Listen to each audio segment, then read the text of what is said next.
Hi, I'm Dr. Uju, and this is the Family Boardroom. Welcome. As we continue our discussion on generational legacy, I want you to know that as a parent, you are a nation and you carry generations.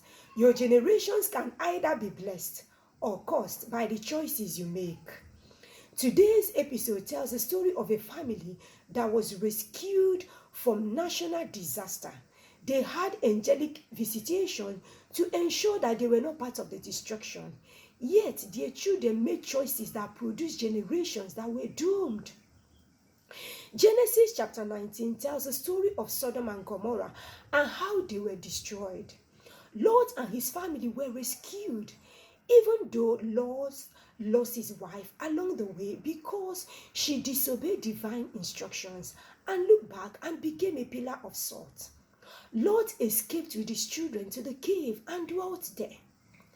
In the process of time, Lot's children were frightened that they might not find a husband, and then their family name may go into extinction. Guess what they did? They devised a plan to get their father intoxicated and produce children by their father.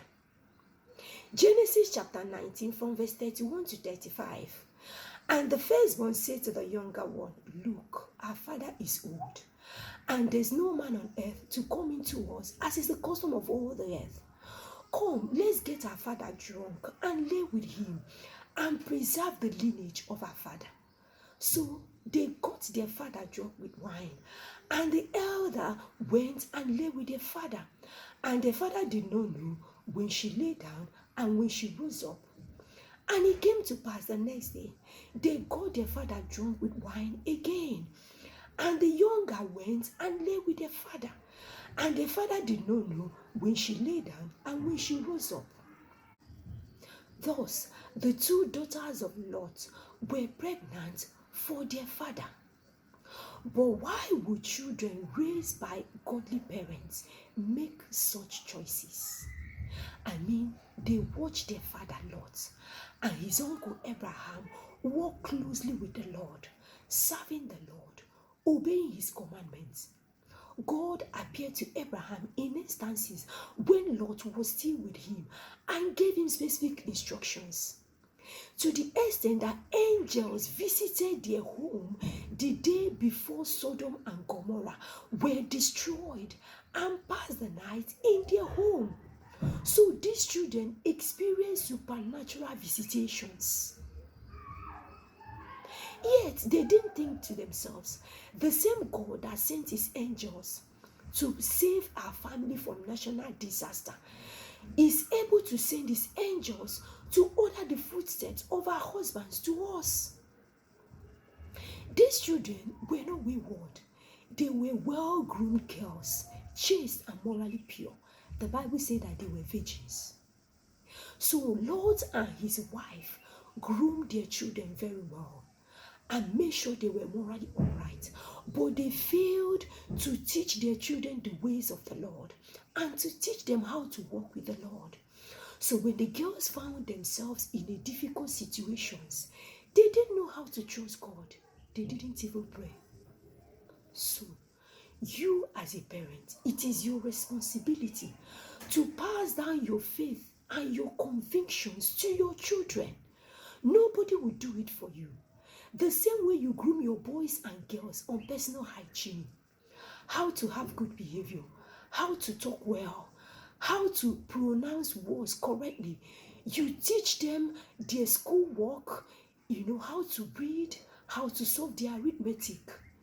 That is the same way you have to inculcate family worship and word study into your daily routine. You teach your children how to pray.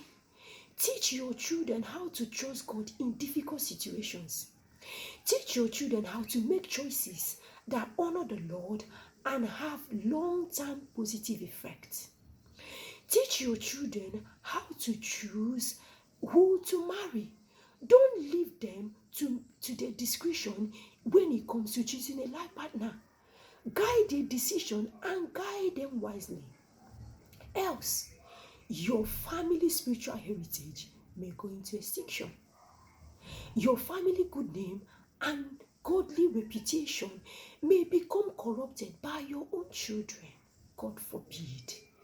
If you know the values and the virtues that your own parents taught you, teach your children. You may be thinking to yourself, but nobody taught me. But now you know. You have learned probably from your mistakes and your experiences that righteousness exalts a nation, but sin is a reproach. What are you still waiting for? Teach your children. Why would you watch your children repeat the same mistakes that you made? In our next episode, we're going to look into what was the product of that incestuous relationship. Till then, bye.